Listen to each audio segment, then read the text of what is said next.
Bueno, estamos de regreso con este Congreso de la tarde. Fíjense, luego de la controversia del fin de semana entre el presidente Gustavo Petro de Colombia y el presidente Donald Trump de Estados Unidos, este le había solicitado al CELAC que llamara a una reunión de urgencia para tratar de conformar un bloque y enfrentar la política de migración que estaba desarrollando Estados Unidos. La actividad había sido convocada, pero se canceló a última hora con algunos alegatos que vamos a tratar de señalar parte de ellos por el que el tiempo apremia en televisión. Dice el gobierno de la República de Honduras, que es quien tiene ahora mismo la presidencia pro tempore. En este caso, este documento está firmado y lo tenemos por ahí, señor director, por Xiomara Castro, que es la presidenta de ese país. Dice a la comunidad de Estados americanos, de la comunidad de Estados americanos, es la CELAC, la definición, a todos los países miembros, a los medios de la prensa y a la opinión pública nacional e internacional, hace del conocimiento lo siguiente: el excelentísimo señor Gustavo Petro Urrego, presidente de la República de Colombia, el día domingo 26 de enero del 2025, publicó un mensaje en las redes sociales solicitando a la señora presidenta de Honduras, Iris Xiomara Castro Sarmiento, que en uso de sus facultades como presidenta pro tempore de la CELAC convocara una reunión extraordinaria de jefas y jefes de Estado y de gobierno para tratar medidas anunciadas por el presidente Donald Trump en relación con nuestros migrantes. Ese es el primer punto de la carta. Segundo, la presidenta Xiomara Castro en forma inmediata se comunicó telefónicamente con el presidente Gustavo Petro, acordando el día jueves de enero como fecha para la realización de la reunión de la CELAC. O sea, mañana. Exactamente, en formato virtual, o sea, por medio de llamadas se vieron y eso. Y presencial a las 11 de la mañana de Honduras. Ese era lo previsto. 30 en esa condición. Unas horas después del mismo día domingo, el gobierno de Colombia anunció la crisis diplomática entre República de Colombia y Estados Unidos de América, ocurrida como consecuencia de las acciones presidenciales migratorias de la administración estadounidense y la negativa de Colombia a aceptarla. En horas posteriores, después del intercambio de sendos mensajes públicos entre los dos gobiernos, se anunció que se había superado el impasse. Y aquí me voy a detener. Lo que todos vimos en ese momento fue un Donald Trump que simple y llanamente paró el pecho y se creció. Dijo a Petro: ok, tú no quieres eso, te voy a entrar con todo. Te voy a subir los aranceles, voy a frenar los visados, voy a quitar visa a gente de tu entorno y a empresarios. Eso creó un revuelo inmediato, sobre todo dentro del empresariado y la oposición en Colombia, que comenzó a ver esto como un desastre en unas relaciones que llevan años manteniéndose sobre la base de la tensión. Y le sacaron a Petro que si le recibió más de un avión a Biden, que si hizo esto, que si hizo aquello, y se tensaron las cosas. A partir de ahí, según se ha dado a conocer, una miembro del gabinete de Petro que trató de localizarlo no dio con él y llamó a Álvaro Uribe. Y fue el expresidente quien medió con Donald Trump para, de alguna manera, frenar las disposiciones que ya se tenían preparadas, pero que no se llegaron a ejecutar porque se logró un acuerdo. El revuelo se colocó en donde estaba Petro en ese momento, porque según la información que se dio a conocer, nadie sabía de su paradero al momento ni en las condiciones que había escrito estos textos a través de X, que a propósito, en la tarde de hoy Gustavo Petro anuncia que se retira de la red social. Era lo que le habían pedido los opositores y creo que algunos de los miembros de su gabinete, que por un tiempo frenara el tanto testear, porque realmente a mí me sorprendió toda la cosa que ese hombre dejó salir ahí, cosas de un discurso muy alejado de la realidad en la que vivimos hoy, pero un sentir que para mí solamente conservan lo que están metidos en asuntos de guerrilla y cosas por el estilo. Ahí él desnudó lo que tiene en su cerebro. Esta situación de la CELAC la suspensión real que se tiene conocimiento al momento es que la mayoría de los países no estaban de acuerdo con la agenda y no lograron de alguna manera ponerse de acuerdo y por tanto tuvieron simple y sencillamente que frenar esta reunión, posponerla sin una fecha posible y entonces la situación se le ha salido de las manos al gobierno colombiano por no entender que Donald Trump sencillamente desde su campaña venía diciendo lo que iba a hacer. O sea que no es una sorpresa para nadie porque ya lo había anunciado De algún bastantes modo, veces claro. lo que iba a hacer desde el primer día que llegara. Eso y lo es está así. haciendo y lo estamos viendo. No, y lo que decíamos ahorita, o sea, yo tengo una política migratoria que si tú no la compartes, esos son tus problemas. Créale las condiciones a tus ciudadanos para que no tengan que venir para acá, pero yo voy a seguir sacando de mi casa a quien yo entienda que debo sacar. Ahora, a mí me gustaría que ese mismo respeto que hay que tenerle a otros se le pudiera tener a la República Dominicana cuando decide aplicar sus leyes migratorias. Así es. Hay una controversia mayor que probablemente mucha gente no se ha dado cuenta, pero es la relacionada con la speaker de Donald Trump, con su vocera. Una dama con mucha firmeza en sus planteamientos, con mucho temple, con muy buen manejo y dominio de los temas. Y ella ha dado una noticia que de alguna manera se ha convertido en una controversia. Yo tengo un video ahí para que la presidenta pueda apreciar a la vocera de Trump, por favor, señor director, y la audiencia también. ¿Qué ha dicho la dama? En rueda de prensa que se hace, obviamente, en Casa Blanca, colóquela ahí, sin audio. Ella, entrevistada por los periodistas que estaban en la Casa Blanca, le dice a uno de ellos, ¿cuáles de los migrantes que han sido devueltos a sus países tienen antecedentes penales para ser merecedores de la colocación de grilletes y cosas por el estilo? Ella responde algo que cayó mal en la sala, pero que según ella está dentro de la Constitución estadounidense. Todo el que entre de manera irregular a Estados Unidos es considerado un criminal porque comete un crimen. Entonces, ante esa realidad de sus leyes, señores, porque yo no le estoy poniendo ni le estoy quitando. No, y de su Constitución. Exactamente.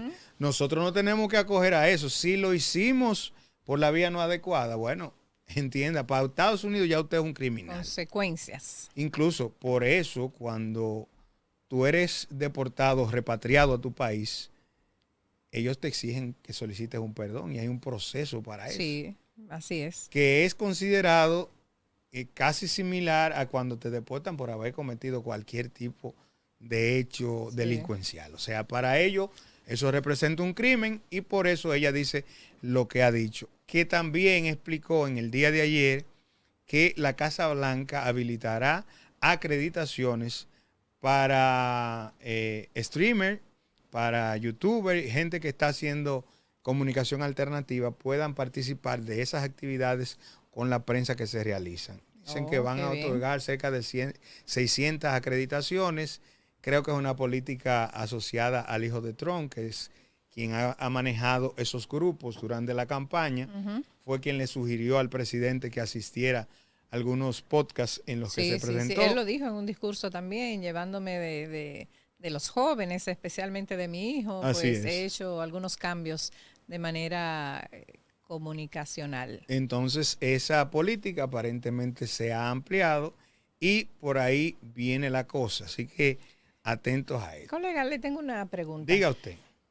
¿Usted ha visto que dentro de estas redadas han capturado personas que han sido cuestionadas, fichadas, terroristas, criminales? Así es. ¿Cómo supieron tan rápido dónde estaban? La depuración. O no sabían que estaban ahí, o no lo habían querido buscar, o cómo. Sí, es importante eso que usted señala. Por ejemplo, la noticia del tren de Aragua, que habían capturado en Denver este fin de semana a 50 de ellos en una fiesta donde se incautó armas ilegales, drogas y mujeres que aparentemente ejercían la prostitución dentro de ese lugar. aparentemente el equipo de Trump no solamente estaba en campaña, sino que estaba haciendo un seguimiento a ese tipo de situaciones. Y un señor también que lo buscaron en su casa y se fue en pantaloncito corto, arrestado y esposado y todo. Realmente la inteligencia está funcionando demasiado rápido. Pues yo me asombré. Hay quienes dicen que algunos de los que están dentro de los cuerpos militares no actuaban porque ameritaban de una orden mayor y nunca llegó, pero y ahora sabían entonces tienen puertas abiertas. Está pasando lo siguiente. Para ejecutar. Los que estuvieron muy pegados o muy ligados a la política migratoria del pasado gobierno lo están sacando de los cuerpos en los que están ocupando. Ok, ya entiendo. Los que se mantenían, que venían de la gestión de Trump en algunas posiciones, están siendo movidos a encabezar tropas y a hacer todo este trabajo que está haciendo la ICE, que es la que está llevando a cabo esta política migratoria. Y entonces vamos a seguir viendo estas deportaciones. Eso no hay forma de detenerlo en los próximos días porque el gobierno ha decidido que esa es la manera que ellos tienen para, yo digo que es una pulga.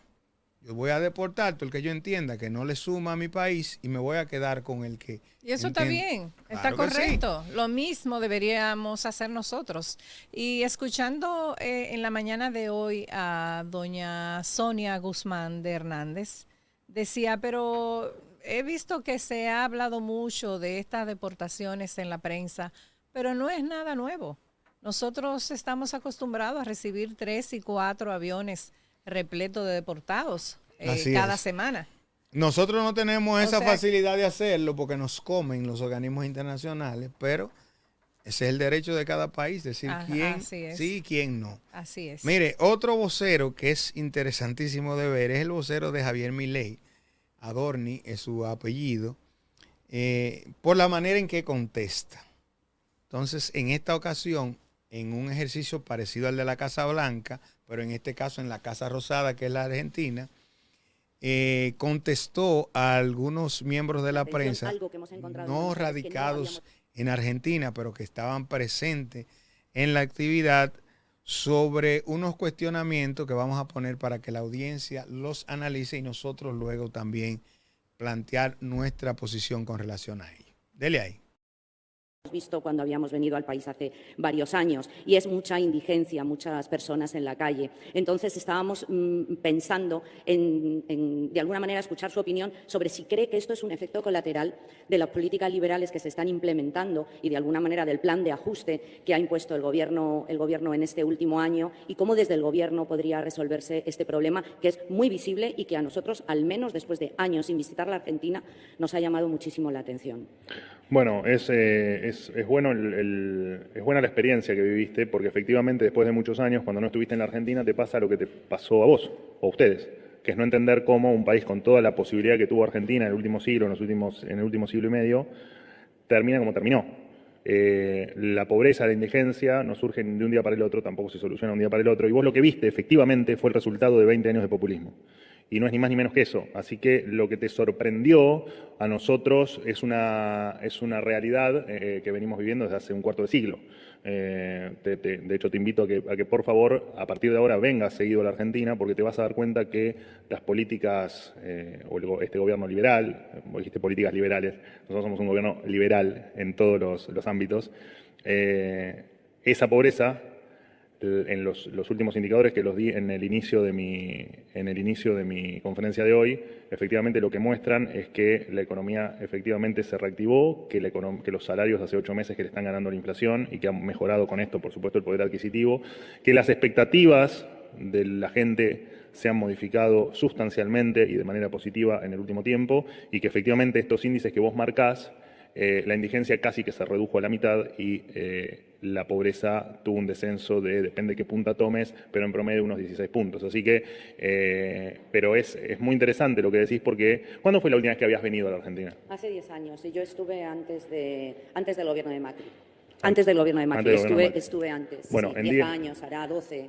Mira, en 10 años terminaron de destruir el sistema energético, terminaron de destruir la moneda, terminaron de pulverizar lo poco que quedaba de niveles inflacionarios, récord por lo malo, pero que los dejaron en el 214% anual, aumentó la violencia, aumentó la criminalidad, gobernó gente que decía que los narcos nos habían ganado la batalla y que ya no había más para hacer, gente que emitió solo por ganar una elección y que encima no lo lograron 13 puntos del producto de moneda, terminándola de pulverizar y pagando gran costo inflacionario cuando nosotros asumimos. Llenaron de empleo militante cada rincón del Estado, hubo negocios en cada rincón del Estado y el desastre que han hecho generando en varias zonas del país que existan más argentinos pobres que no pobres y con una pobreza infantil que no se vio nunca en la historia argentina, llegó a tocar el 66%. Cada 3 chicos de Argentina, 2 eran pobres y 1.300.000 chicos nos encontramos que no tenían para comer todos los días, además de que había casi 5 millones de argentinos que tampoco comían todos los días. Entonces, cuando vos no venís por 10 años a la Argentina... Miren, aquí hay dos visiones. Evidentemente, ella no preguntó como periodista. Ella tenía una visión que iba dirigida al gobierno actual en su planteamiento, porque ella dice, esto se debe a la política liberal que ha implantado el gobierno de Javier Milei y cosas por el estilo. Tú necesitas tener un buen speaker para que sepa contestar. Yo creo que aquí hemos tenido buenos speakers. Quizás no es la situación actual, pero saberle contestar a la prensa es sumamente importante. Entonces él le dice, bueno, eso no se crea de hoy para mañana, aquí hubo una situación tal y tal, y recurre a lo que recurren los gobiernos que están recién empezando. Lo que no han podido resolver, exactamente, lo que no han podido hacer nada. Eso es el de atrás, eso lo hizo el que viene. Pero él es muy pragmático cuando él da su respuesta y tiene posiciones muy firmes.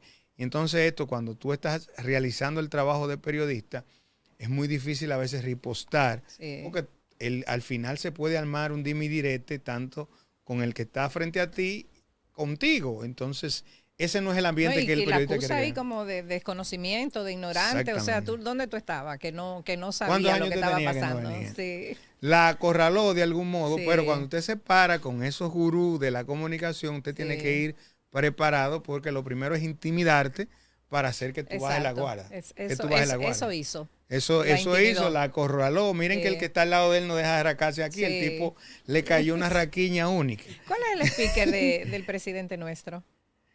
Homero Figueroa.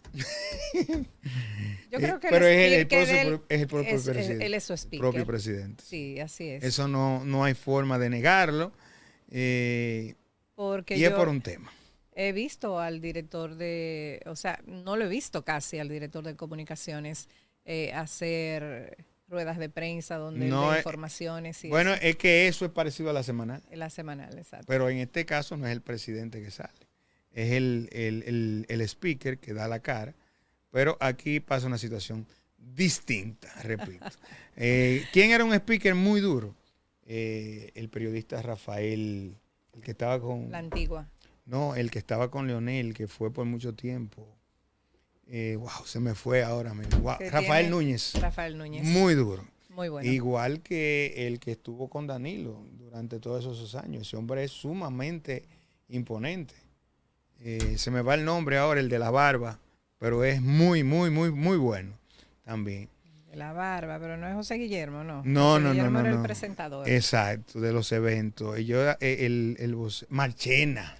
Rodríguez Marchena. Rodríguez Marchena. Muy, muy, muy duro. Bueno. Un hombre muy decente, muy amable, muy correcto. Finalmente, Edmundo González estuvo en Perú. Ay, por Dios ahí, mío. ¿Y qué? Por ahí anda el hombre, lo recibieron. Usted que analista de la política internacional, que veo que no está nada fácil en el mundo entero. Es una estrategia. ¿Qué va a pasar con Venezuela? Es una estrategia. Esta visita a los países hispanos que está desarrollando Edmundo González, el reiterado respaldo del gobierno estadounidense, tiene un mensaje que subyace debajo.